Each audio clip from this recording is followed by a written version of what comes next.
Est-ce que vous savez que les limites peuvent vous aider à mener une vie meilleure et beaucoup plus paisible? Découvrez comment les limites apportent la liberté d'en jouir de la vie de tous les jours.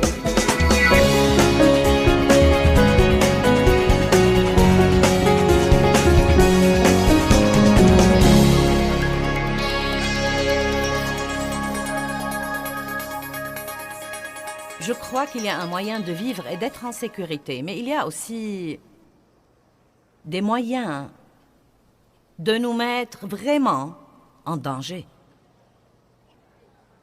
Nous allons parler de mettre des limites qui éliminent le stress de votre vie, d'avoir des frontières et des limites et des marges dans votre vie.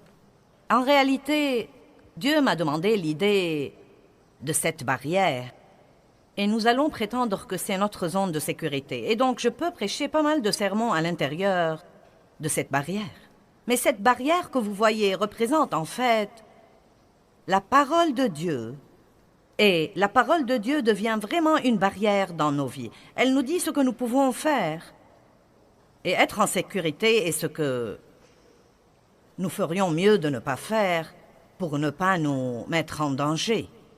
Et un des petits exemples que je vais utiliser ce week-end est que, vous savez, beaucoup de personnes sont exaspérées parce que le chien de leur voisin vient salir leur jardin et ils rouspètent toujours contre le chien et contre leur voisin. Mais la vérité est que s'ils avaient mis une bonne barrière, le chien du voisin n'aurait pas sali leur jardin. Ne vous fâchez pas contre le chien ou contre le voisin si vous ne faites pas ce que vous êtes censé faire. Il y a des gens qui font du mal aux autres. Et beaucoup d'entre vous, si je vous demandais combien d'entre vous ont été vraiment blessés par quelqu'un, la plupart d'entre vous vont probablement lever la main. Mais la vérité, c'est que parfois, les gens nous font du mal parce que nous ne mettons pas de limites ni de barrières.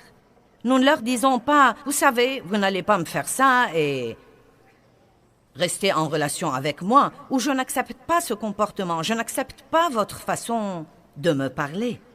Et vous allez m'entendre dire ça plus d'une fois ce week-end, mais je vais commencer à le dire maintenant pour que vous commenciez à y penser. Une des raisons pour lesquelles il nous est difficile de mettre des barrières entre nous et les autres, c'est que nous ne le faisons pas assez tôt. Je crois que beaucoup de fois, nous attendons trop longtemps et nous laissons les gens qui sont dans nos vies prendre beaucoup de mauvaises habitudes. Et nous leur laissons passer beaucoup de choses que nous n'approuvons pas et que nous n'aimons pas depuis le début. Mais nous essayons de les éliminer par la prière ou bien, vous savez, nous ne voulons pas blesser ces personnes ou ceci ou cela ou quelque chose d'autre. Et parfois, même en tant que chrétiens, nous nous embrouillons à propos de l'amour et nous ne savons même pas vraiment ce que nous devons dire aux autres ou combien nous devons supporter. Et donc, nous allons essayer de clarifier beaucoup de ces choses-là ce soir. Et nous avons besoin de barrières dans beaucoup de domaines. Et à vrai dire, la discipline, la maîtrise de soi et la discipline, et mettre des frontières et mettre des barrières dans nos vies sont parmi les choses importantes que nous puissions faire. Et comme vous le savez, une vie sans discipline est une vie qui court sûrement au désastre. Et donc, c'est parti.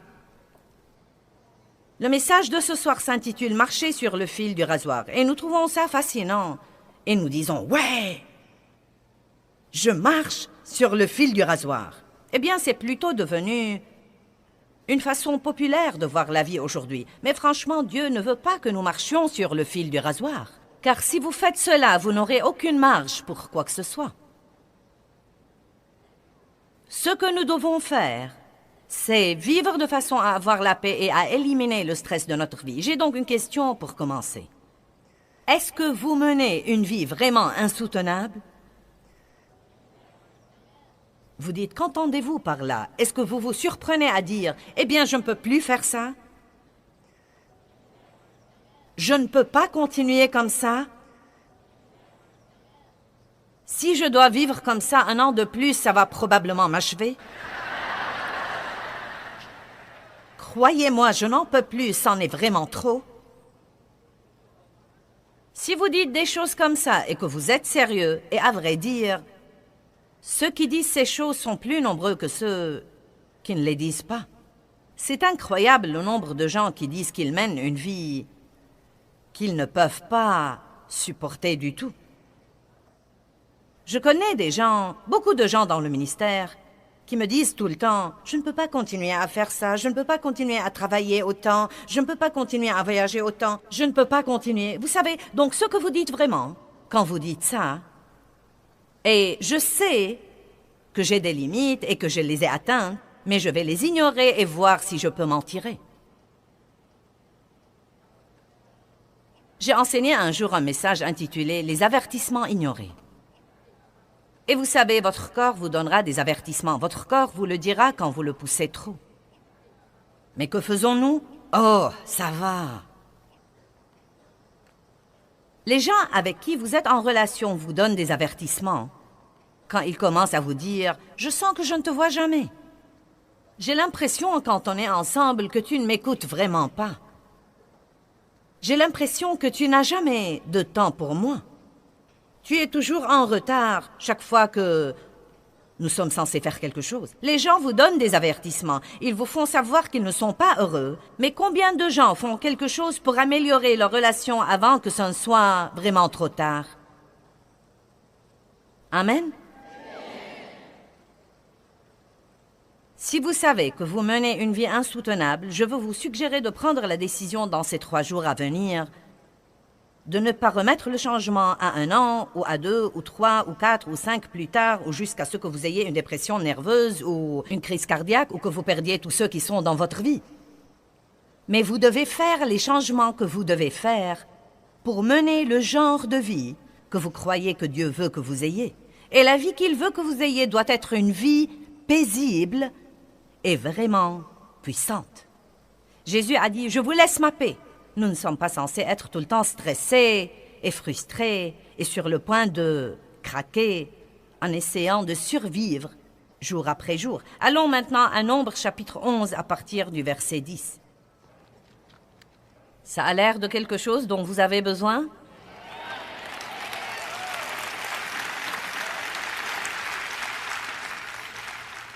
Mettre des limites qui éliminent le stress de votre vie. Et Moïse entendit le peuple qui pleurait, chacun dans sa famille, et à l'entrée de sa tente. Et la colère de l'Éternel s'enflamma fortement. Et cela fut mauvais aux yeux de Moïse. Donc Dieu avait donné à Moïse le travail de mener ce peuple de plus de 6 millions à travers le désert et jusqu'à la terre promise. Ceci aurait pu être un voyage de 11 jours, mais après 40 ans, ils erraient toujours là. Et une des raisons était que chaque fois que les choses n'allaient pas comme ils le voulaient, ils étaient déprimés. Et donc les voilà qui pleuraient de nouveau dans toute la terre, parce que les choses allaient mal. Ils avaient des épreuves, des tribulations, et ils avaient des ennemis. Les choses étaient difficiles, et Moïse en avait vraiment assez. Et il a dit au Seigneur, « Pourquoi affliges-tu ton serviteur? Et pourquoi n'ai-je pas trouvé grâce à tes yeux que tu aies mis sur moi la charge de tout ce peuple? Est-ce moi qui ai conçu ce peuple? Est-ce moi qui l'ai enfanté pour que tu me dises, porte-le sur ton sein comme le nourricier porte un enfant, jusqu'au pays que tu as juré de lui donner? Où prendrais-je de la viande pour donner à tout ce peuple? Car ils pleurent auprès de moi en disant, donne-nous de la viande à manger. » Regardez le verset 14. « Je ne puis pas à moi seul porter tout ce peuple, car il est trop pesant pour moi. » Maintenant, la raison pour laquelle je soulève cette question, c'est que c'est très démodé dans notre culture américaine d'aujourd'hui de dire « j'en ai assez et je ne peux plus supporter ».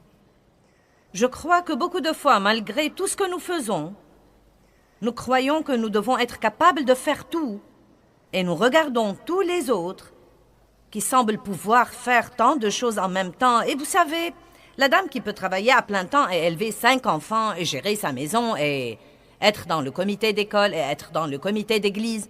Et nous pensons, je devrais être capable d'être comme ça. Il se peut qu'il y ait des personnes qui soient particulièrement douées pour faire beaucoup de choses comme ça. Mais les gens ne sont pas tous pareils et vous feriez mieux de trouver votre zone de confort et d'apprendre à y vivre Sinon, vous n'allez jamais jouir de votre vie et vous allez finir par vous rendre malade et ruiner toutes vos relations.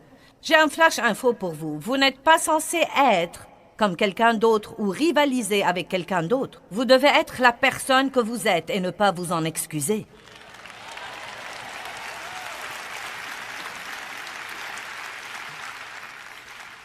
Il n'y a pas de mal à dire « J'ai atteint ma limite ».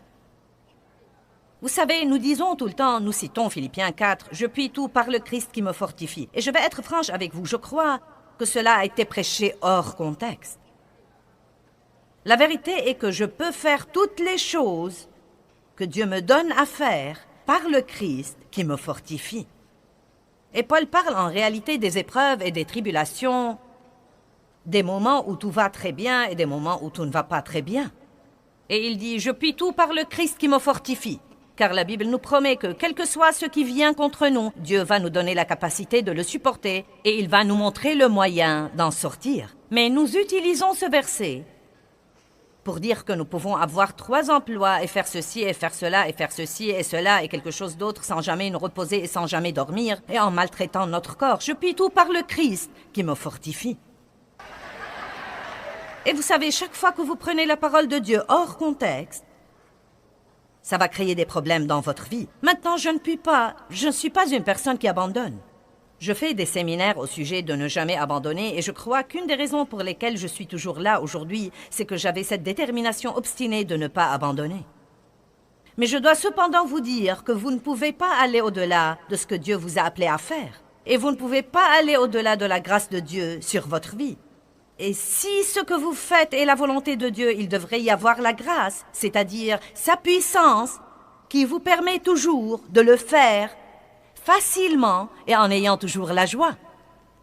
Nous ne sommes pas censés lutter avec tout ce que nous faisons. Et tout n'est pas censé être dur et nous ne sommes pas censés toujours nous pousser. Il y a un temps pour se pousser et il y a un temps, vous savez, pour s'avancer. Mais tant de gens vivent comme ça parce qu'ils essayent de se maintenir au niveau d'une certaine idée que nous avons aujourd'hui dans notre société ainsi que dans notre culture et qui tue en réalité la plupart des gens. Amen? Vous êtes tous comme...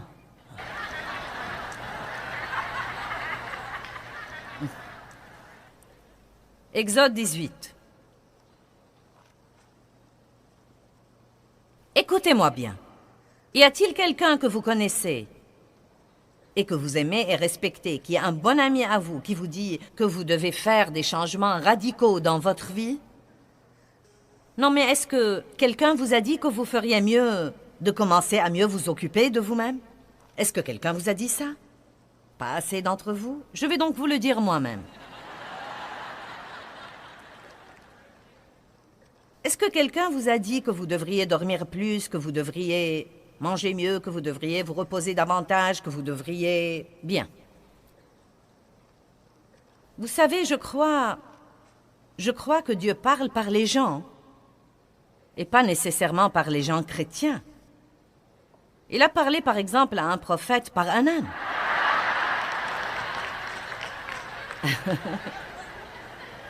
Amen.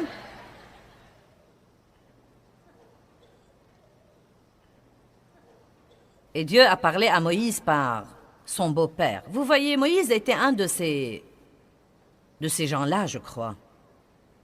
Les gens du type leader fort qui veulent faire le tout, qui prennent leurs responsabilités très au sérieux. Je suis comme ça. Si vous me donnez la responsabilité de faire quelque chose, non mais si c'est humainement possible de le faire comme il faut, j'essaye de le faire. Je suis une fanat de faire mon devoir et de faire ce que je promets de faire.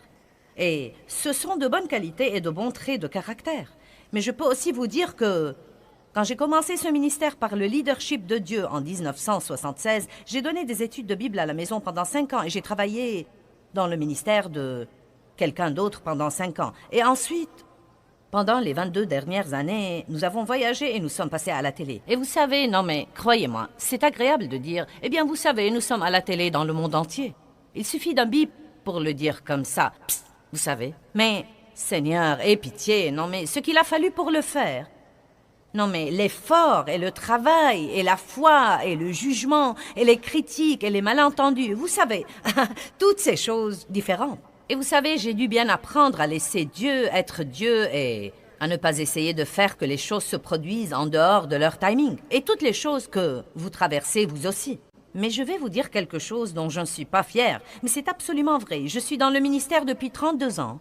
Et probablement les 20 premières années où j'étais dans le ministère, je me sentais mal fichue physiquement la plupart du temps. Et je courais chez les médecins, et j'essayais ceci et cela, et je prenais toutes les pilules et les vitamines et tous les trucs naturels qui me tombaient sous la main. Et les médecins me disaient parfois, « Eh bien, tu sais, c'est juste le stress. » Un médecin, j'étais chez lui durant 5 minutes et il m'a dit, « Tu es une personne plutôt intense, n'est-ce pas ?»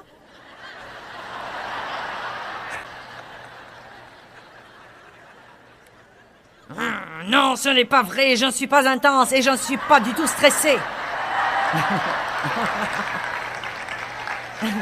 Et je ne comprenais pas. Non, mais je ne comprenais vraiment pas. Tout d'abord, j'ai grandi dans une maison abusive et donc j'avais beaucoup d'insécurité. Je ne me suis pas rendu compte que bien que Dieu m'ait appelé au ministère, j'avais toujours quelques mauvais motifs et quelques mauvaises façons de penser parce que je tirais mon estime et je tirais ma valeur de ce que je faisais. Et Dieu ne veut pas que vous tiriez votre estime et votre valeur de ce que vous faites. Il veut que vous sachiez qui vous êtes en lui. Et ensuite, ce que vous le faites pour lui. Avec sa grâce et son aide dans votre vie. Et ensuite, vous pouvez en jouir. Et donc, vous savez, les médecins me disaient tout le temps, « Eh bien, tu sais, ton problème est le stress. » Et je leur disais, « Ce n'est pas le stress. » Non, mais cela m'exaspérait parce que je ne savais même pas. Je croyais que le stress voulait dire que je ne savais pas m'y prendre avec la vie. Je voyais que le stress voulait dire que, vous savez, que vous n'aimez pas ce que vous faites. Et je leur disais, j'aime ce que je fais. Je fais ce que je suis appelée à faire. Ne me dites pas que je ne sais pas m'y prendre avec la vie. Vous devriez voir tout ce que je fais.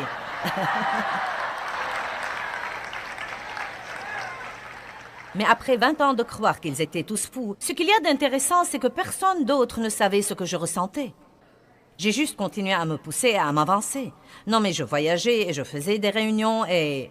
Non, mais vous savez, nous faisons environ 13 conférences par an ici aux États-Unis et nous allons à l'étranger 3 fois par an. Et je fais des séminaires et d'autres choses comme ça et beaucoup de télé. Mais il y a eu un temps où je faisais 36 conférences par an, c'est-à-dire que je faisais 3 conférences tous les mois. Maintenant, vous savez quoi? C'était idiot.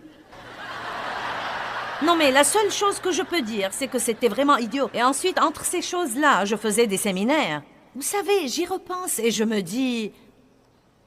Si ce n'était la miséricorde de Dieu, je serais morte. Vous savez, mon cœur était juste.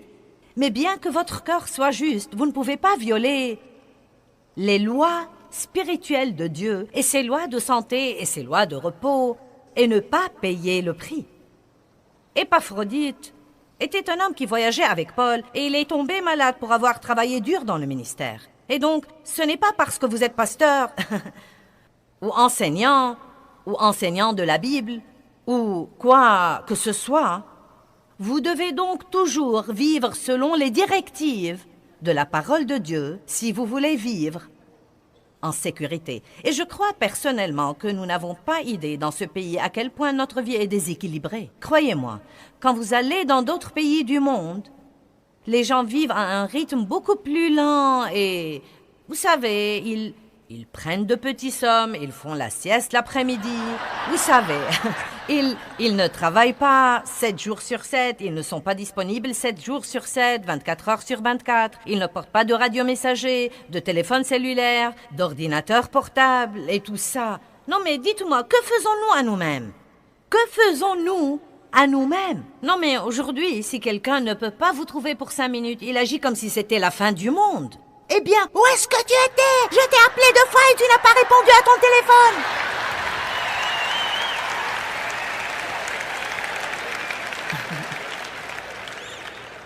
Mais voilà la chose que je veux vous dire. Écoutez-la, s'il vous plaît. Le monde ne va pas changer. Le diable ne va pas changer. Vous n'êtes pas sûr que les autres personnes dans votre vie vont changer.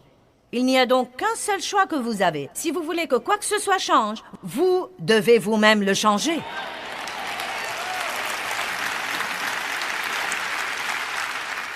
Et je veux aussi vous dire très franchement que quand vous le changerez, beaucoup de gens n'aimeront pas ça. Mais quand vous vous tiendrez devant Dieu, vous ne répondrez de personne à part vous-même. Et si vous vivez pour plaire aux gens, le jour où vous craquerez, ces gens-là seront trop occupés pour venir à votre chevet et vous visiter. Et pour ceux d'entre vous qui croient qu'ils n'ont pas le temps, que je vous dise, l'homme qui a une crise cardiaque a tout à coup beaucoup de temps. Et pour ceux d'entre vous qui consacrent chaque heure de leur journée à essayer de gagner plus d'argent et de posséder plus de trucs, et vous travaillez beaucoup trop, et vous vous laissez entraîner dans ce système fou, quand vous serez sur votre lit de mort, vous n'allez pas demander votre solde bancaire. Ça ne va pas vous intéresser, vous allez vouloir votre famille, vos amis, et si vous ne prenez pas le temps de nouer des relations maintenant, écoutez-moi bien, vous ne pouvez pas avoir de bonnes relations sans investir un temps de qualité. J'ai entendu ça et je l'ai trouvé très intéressant. Écoutez ça. Toutes nos relations dans la vie sont nourries dans la marge de notre vie personnelle. Et votre marge est le temps que vous avez entre vos différentes activités. Comme, quelle est la marge que vous avez le matin avant de quitter la maison pour courir au travail? Quelle est la marge que vous laissez entre les rendez-vous? Quelle est la marge que vous laissez pour pouvoir vraiment passer un temps de qualité avec votre famille pendant la soirée? Combien de gens aujourd'hui ont des repas de famille? On n'en entend plus parler. Une des choses dont mes enfants se souviennent, c'est que tous les soirs, quand ils étaient petits, nous nous mettions à table et nous avions notre repas de famille. Je me rends compte que les temps ont changé. Mais vous savez, nous devons juste arrêter d'utiliser cette excuse. Eh bien, les temps ont changé, les temps ont changé, les temps ont changé. Vous savez quoi? Dieu n'a pas changé. Il n'a pas changé. Et je ne vous donne pas une règle comme quoi vous devez avoir un dîner de famille tous les soirs, mais je dis tout simplement, quand vous y pensez, vous ne nourrissez pas vos relations au travail. Vous ne nourrissez pas vos relations quand vous courez d'un rendez-vous à l'autre. Donc le seul temps que nous avons vraiment dans notre vie pour bâtir et nourrir et cultiver nos relations, c'est dans les marges de notre vie. Et c'est désolant que tant de gens n'ont aucune marge. Nous courons d'une chose à une autre, à une autre, à une autre, à une autre, à une autre. Et ensuite, quand nous sommes avec les personnes que nous aimons, nous sommes si stressés que nous rouspétons contre tout le monde. Je prêche bien, vous feriez donc aussi bien de m'applaudir.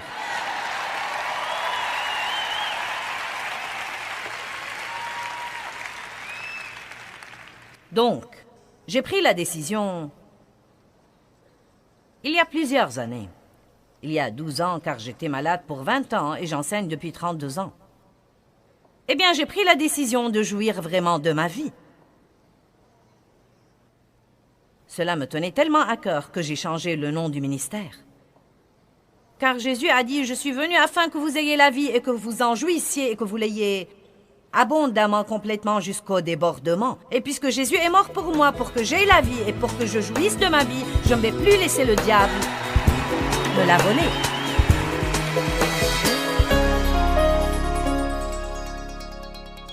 Eh bien, les frontières sont vraiment la façon de Dieu de nous protéger si nous les comprenons et si nous les observons. Et je veux vous enseigner tout ce que je peux vous enseigner sur les frontières et sur la vie dans ce que j'appelle la zone de sécurité de la vie.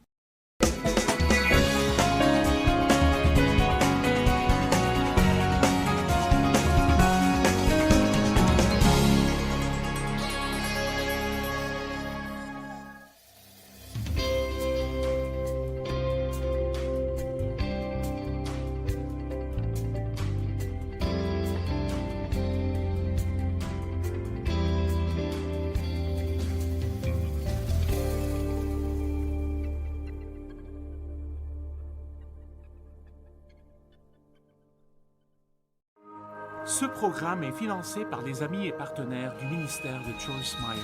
Vous voulez que Dieu vous utilise? Eh bien, écoutez ceci. Dieu veut faire des choses avec vous avant d'en faire à travers vous.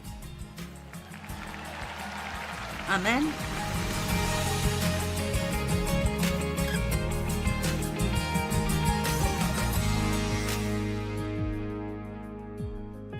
Tout est beau en son temps. Mais hors saison, ça peut juste être un désastre absolu. Il y a un bon moment et un mauvais moment pour tout sous le soleil. Et quand nous sommes assez matures pour pouvoir discerner les saisons, c'est une très bonne chose dans nos vies. Combien d'entre vous trouvent ça difficile de lâcher des choses? Je sais ce que vous ressentez. Eh bien, il y a des choses que je fais pire que d'autres. Vous savez, maintenant que je suis un peu plus âgée, j'ai dû abandonner certaines choses au bureau. La technologie est tellement plus avancée maintenant que ce serait stupide de ne pas laisser des jeunes s'en occuper parce que je ne la comprends pas et ça ne m'intéresse pas d'apprendre cela. Et je préfère payer quelqu'un pour le faire pour moi. Voici, mon téléphone ne fonctionne pas. Merci. Mon ordinateur ne fonctionne pas. Merci. Peux-tu faire cela pour moi? Merci. Donc, mais j'ai dû, même dans les 2 dernières années, faire de grands changements comme, vous remarquez peut-être, qu'il y a quelqu'un qui m'aide un peu ici. Pasteur Mike, parfois Ginger. Et c'est le moment pour moi d'arrêter de tout faire. Parfois, vous ne pouvez juste pas tout faire et vous arrivez au point où vous ne pouvez rien faire bien. Et j'étais fatiguée. Et j'ai le droit d'être fatiguée parce que je fais ça depuis très, très, très, très longtemps. Et j'ai continué pendant si longtemps d'essayer de tout faire moi-même. Parce que tout le monde dit, c'est mieux si vous le faites vous-même. Vous savez. Donc j'ai essayé, ça a affecté ma santé et je n'avais plus le choix. Parfois, vous ne changez pas avant d'arriver à un point de crise dans votre vie. Et cette crise vous force de changer. Mais soyons assez intelligents pour reconnaître les signes et faire les changements tant que nous pouvons toujours les faire volontairement et de ne pas les faire parce que nous sommes obligés et nous n'avons pas le choix. Amen. Donc, laissez-moi juste vous taquiner un peu. Combien d'entre vous n'aiment pas l'eau? Et je parle de combien d'entre vous n'aiment pas vraiment boire de l'eau. D'accord. Eh bien, s'il vous plaît, ne soyez pas offensés. Mais l'une des choses les plus stupides à faire est de ne pas boire d'eau. Vous savez pourquoi? C'est la seule chose qui nettoiera bien vos reins. Si vous émettez un sachet de thé, ce n'est pas la même chose que l'eau plate. Et beaucoup de gens se sentent mal et n'ont pas d'énergie juste parce qu'ils ne boivent pas d'eau. Et donc, je vous le dis, donc maintenant vous savez. Et vous êtes responsable de ce que vous savez maintenant. Donc, si vous avez des calculs rénaux et le médecin dit « vous ne buvez pas assez d'eau », vous pouvez dire « Joyce m'a dit cela ». Combien d'entre vous ne dorment pas assez? Vous savez quelle est la réponse à cela? Allez au lit. Je veux dire, beaucoup de nos problèmes ne seraient pas si difficiles à résoudre. Je sais que je devrais aller au lit, mais... Je sais que je devrais boire plus d'eau, mais...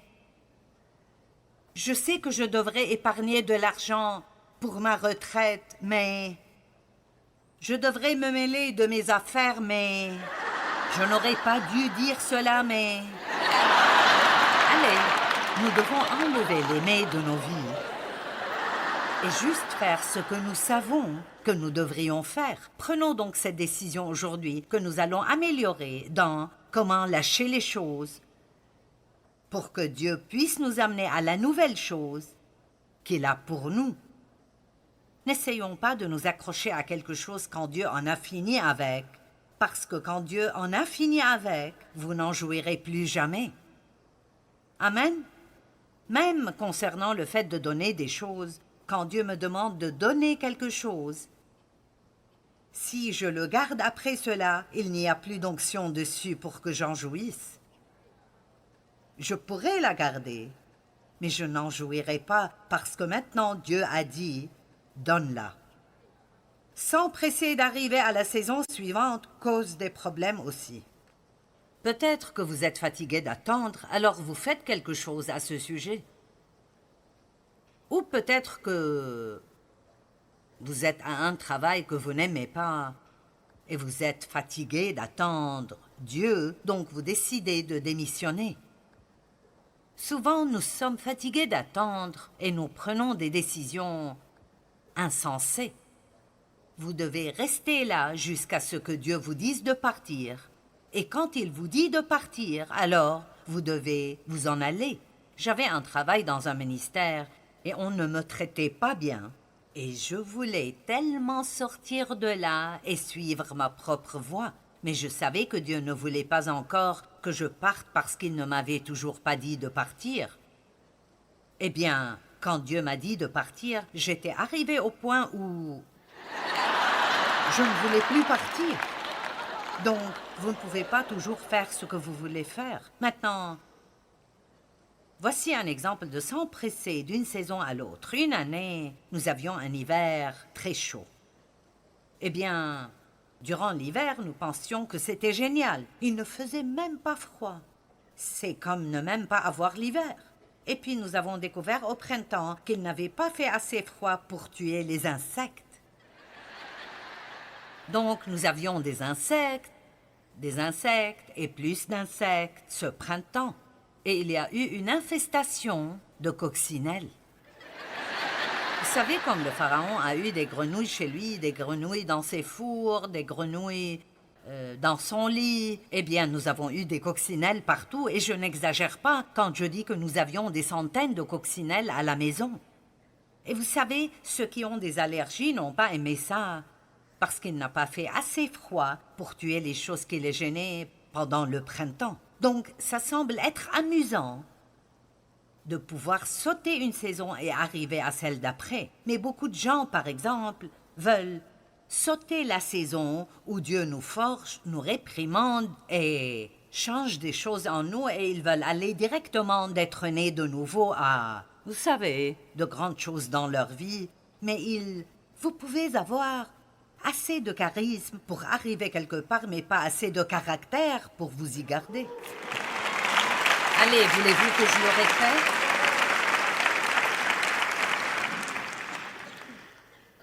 Quand j'enseignais à 20 personnes chez moi au salon, je pouvais prêcher alors comme je le fais maintenant. Et je regardais des prédicateurs à la télé et je me souviens d'avoir pensé « Je ne sais pas pourquoi Dieu me laisse coincé chez moi, je peux prêcher mieux que ça. » Eh bien, c'est pour ça que j'étais coincée au salon. Ce n'était pas que je ne pouvais pas prêcher, mais j'avais une mauvaise attitude. Allez, je vous parle. Vous êtes peut-être là à penser, eh bien, j'ai posé ma candidature pour faire partie de l'équipe de louanges et ils ne m'embauchent pas et je peux chanter mieux qu'eux. Eh bien, avant de changer d'attitude, vous resterez là où vous êtes. Parce que Dieu s'occupe plus de notre attitude et de notre caractère que de ce que nous pouvons faire pour impressionner les gens. Donc, si vous êtes vraiment doué et vous ne comprenez pas pourquoi Dieu ne vous utilise pas, vous devriez vérifier votre caractère. Demandez-vous, comment est-ce que je traite les gens? Comment suis-je quand il s'agit de critiquer et de juger d'autres personnes? Voilà les choses qui sont importantes pour Dieu. L'homme regarde l'extérieur, mais Dieu regarde le cœur. Amen.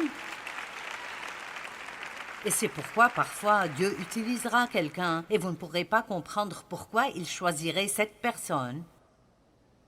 parce qu'elle n'est vraiment pas impressionnante du tout. Mais Dieu sait qu'elle a un cœur d'or. Notre vie intérieure est plus importante que notre vie extérieure. Écoutez, si nous passons autant de temps à être spirituellement prêts à sortir, au lieu de changer nos habits 5 fois et de nous mettre 1 kilo de maquillage. Allez, peut-être que je devrais parler à ce côté.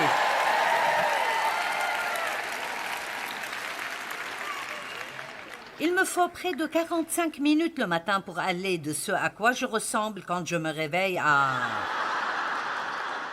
maintenant. Eh bien, j'ai appris il y a longtemps. Je passe d'habitude 2 heures avec Dieu avant de commencer à me préparer. Mais il y a eu des années dans ma vie où je ne faisais pas ça. Et je mettais peut-être du maquillage pour être présentable extérieurement, mais c'était moche aux yeux de Dieu. Bonjour. Qu'importe combien les gens pensent que vous êtes beau au travail, Dieu regarde notre attitude, comment nous traitons les gens, comment nous parlons aux gens, comment nous parlons des gens. Et vous aurez des saisons dans votre vie où Dieu vous fera passer par des choses difficiles.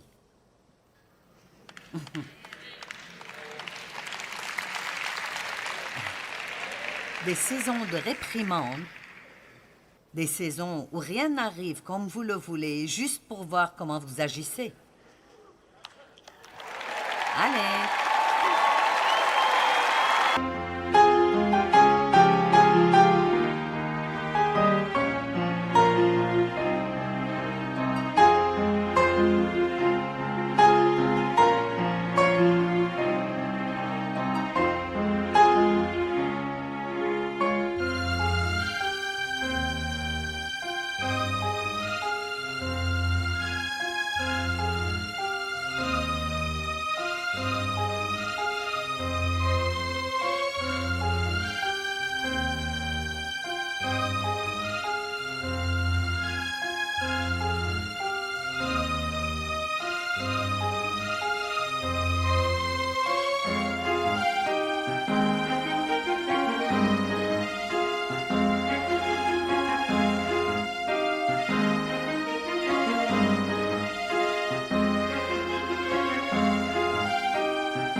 Allez, j'ai presque fini. Je serai peut-être fougueuse.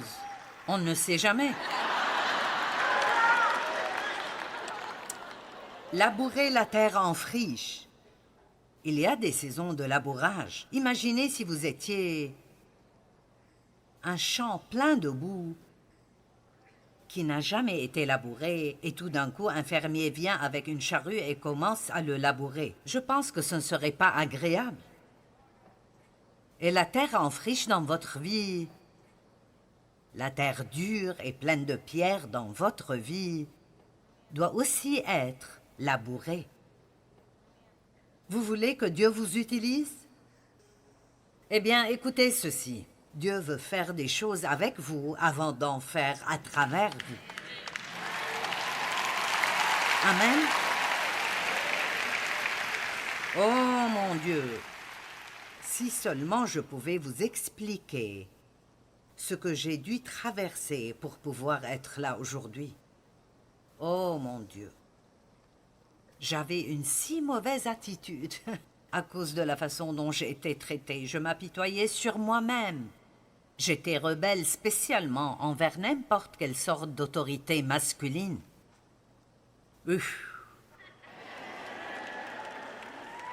Et Dieu a juste continué et continué et continué et continué et continué. Et vous savez quoi? Je ne comprenais pas pourquoi Dieu ne m'envoyait pas dans le monde.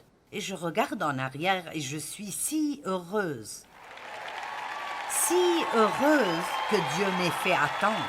Je suis si heureuse qu'il ne m'ait pas laissé être dans une position où je me serais couvert de ridicule et où j'aurais fait honte à son nom. Ne soyez pas si pressés d'arriver là où vous allez. Prenez le temps de laisser Dieu faire ce qu'il veut faire en vous.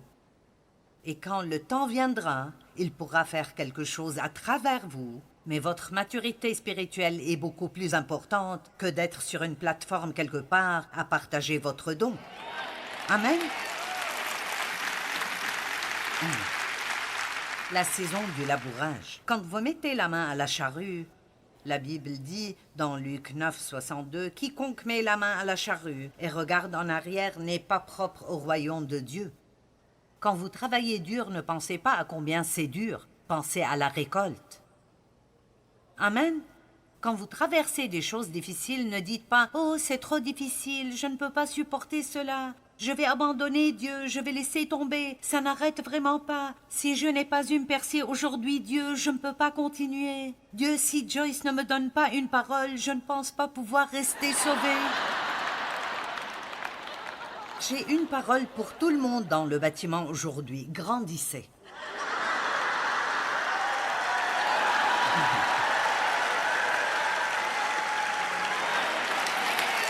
Et je le dis à moi-même aussi.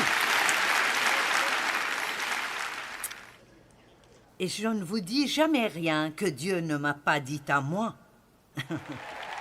Amen. La Bible dit que nous devons labourer dans l'espérance. Et l'espérance est une attente que quelque chose de bien arrivera avec vous à n'importe quel moment. J'aime cela. Nous devrions vivre avec une telle attente. Et quand les choses sont difficiles dans nos vies, nous devons traverser cela avec l'espérance. Nous devons dire « Toutes choses concourront pour le bien ». Ceci arrive pour une raison. Je ne sens peut-être pas que j'en ai besoin, mais Dieu fera marcher cela pour mon bien. Ceci m'aidera à grandir et à maturer. C'est de l'expérience que je pourrai utiliser plus tard dans la vie. Amen. Il n'y a rien de meilleur que l'expérience. Vous savez, vous croyez ce que je dis parce que vous savez que j'ai traversé les choses dont je vous parle maintenant. Je n'ai pas juste acheté un livre de sermons et je n'invente pas ces messages. J'ai vécu ces choses. Et quand je vous dis que Dieu fera que toute chose concourt pour votre bien si vous lui faites confiance, je sais par expérience que Dieu fera que toute chose concourt pour votre bien. Quand je vous dis que si vous n'abandonnez pas et vous ne laissez pas tomber, le temps de la récolte arrivera, je peux vous promettre que votre temps de récolte arrivera. Vous pouvez labourer dans l'espérance. 1 Corinthiens 9, 10. Oui, c'est à cause de nous qu'il a été écrit que celui qui laboure doit labourer avec espérance, et celui qui foule le grain, fouler avec l'espérance d'y avoir part. J'aime ça. Quand la terre en friche est en train d'être labourée, ce n'est pas très amusant. C'est difficile. Apprendre comment obéir à Dieu est difficile, mais quand vous apprenez comment promptement et rapidement obéir à Dieu, la vie devient belle. Belle. La réponse à tout problème est de découvrir ce que Dieu dit et de le faire. Osée 10, 12. Semez selon la justice, moissonnez selon la miséricorde, défrichez-vous un champ nouveau, il est temps de chercher l'Éternel, jusqu'à ce qu'il vienne et répande pour vous la justice. Ça veut dire, préparez-vous pour des bénédictions. Peut-être que maintenant, votre terre en friche et que vous êtes en colère contre quelqu'un et vous ne laisserez pas tomber. Combien de personnes ici aujourd'hui ont besoin de pardonner à quelqu'un?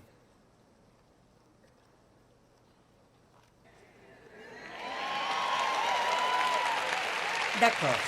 Laissez-moi vous dire quelque chose. Le plus grand problème que nous avons en tant que croyants est le manque de pardon, de rester offensé, d'être en colère contre les gens.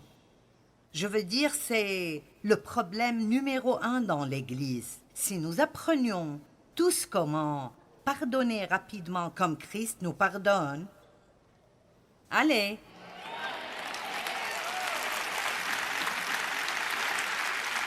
Qu'est-ce qui arriverait dans le monde si les chrétiens commençaient à s'aimer l'un l'autre? Wow! Imaginez cela. Alors notre autocollant voudrait peut-être dire quelque chose. Mais tant que tout ce que nous avons est des choses qui pendent de partout, qui disent « je suis chrétien », tout ce que nous faisons est nous faire regarder. Donc, si vous mettez un autocollant sur votre voiture, respectez la vitesse limite et n'insultez pas les gens.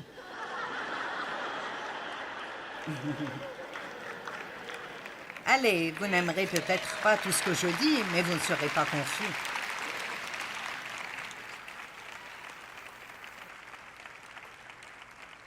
Allez, c'est le moment de pardonner. Il est temps de lâcher prise. Il est temps de dépasser et de continuer votre vie. Eh bien, tu ne sais pas ce qu'ils m'ont fait. Non, je ne sais pas ce qu'ils vous ont fait, mais je sais ce qu'on m'a fait. Et je sais ce qu'on a fait à beaucoup d'autres personnes. Et je sais ce que nous avons fait à Jésus.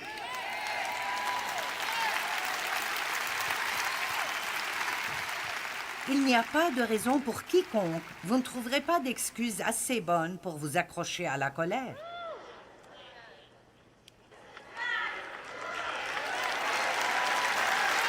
Allez, vous ne pouvez pas trouver d'excuses. Tu ne sais juste pas. Mais vous voyez, ce qui vous est arrivé est important. Mais écoutez bien, quand vous pardonnez, vous ne faites pas une faveur à votre ennemi, vous vous aidez vous-même. Oui, j'ai écrit un livre sur le pardon et je l'ai appelé « Faites-vous une faveur et pardonnez ». Nous nous aidons nous-mêmes quand nous obéissons à Dieu. Tout ce que Dieu nous dit de faire, vous dites « mais je ne peux pas dépasser ça ». D'accord, peut-être que vous ne pouvez pas dépasser vos émotions, mais je vous dirai ce qui arrivera si vous commencez à prier pour les personnes contre qui vous êtes en colère et voyez combien vous pouvez les haïr. Allez, commencez à prier pour eux tous les jours. Priez pour qu'ils soient bénis. Priez pour que Dieu les bénisse. Et s'il y a quelque chose dont ils ont besoin et vous pouvez remplir ce besoin, allez remplir ce besoin. Même si votre chair trouve cela dégueulasse, allez et faites-le. Parce que c'est comme ça que vous brisez la puissance de Satan dans vos vies quand vous commencez à agir comme Jésus. Amen. Si vous êtes le pasteur d'une église locale et quelqu'un que vous avez fait grandir dans le Seigneur, prend la moitié de votre congrégation et fait une église au coin de la rue, achetez-lui un système de ce nom. Allez, l'amour ne périra jamais. La haine, le ressentiment, l'amertume périront toujours, mais l'amour ne périra jamais. Dieu nous a donné une arme comme aucune autre, et c'est l'arme de l'amour. Et non seulement cela, c'est vraiment amusant. C'est amusant de rendre le diable furieux et de le faire vous regarder aimer quelqu'un qui vous a maltraité. Houhou! Dans quelle saison êtes-vous maintenant? Ou est-ce que Dieu vous enseigne à être moins égoïste? Pas de réponse, d'accord. Et à propos d'être plus discipliné? Ou de se débarrasser des dettes? Vous devez arrêter de sortir votre carte partout où vous allez. C'est si amusant de dire « mettez-le sur mon compte ». Mais la facture vient. Amen. Est-ce que Dieu vous dit que c'est le moment de vous occuper de votre santé et de prendre soin de vous-même? Peut-être que Dieu vous dit d'arrêter de manger des saletés tout le temps. Ne combattez pas les saisons de votre vie et rappelez-vous ceci. Ne pensez pas pouvoir toujours faire ce que vous avez toujours fait, parce que les choses devront changer. Et quand elles changent, ne résistez pas. Ça vous rend juste misérable si vous résistez.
khắp phương trời vẫn nhớ tới quê hương. Người về đây thăm làng Trù quê mẹ và làng Sen quê cha, xúc động bồi hồi người rơi giọt lệ, thương mái nhà tranh thương đất mẹ nghèo.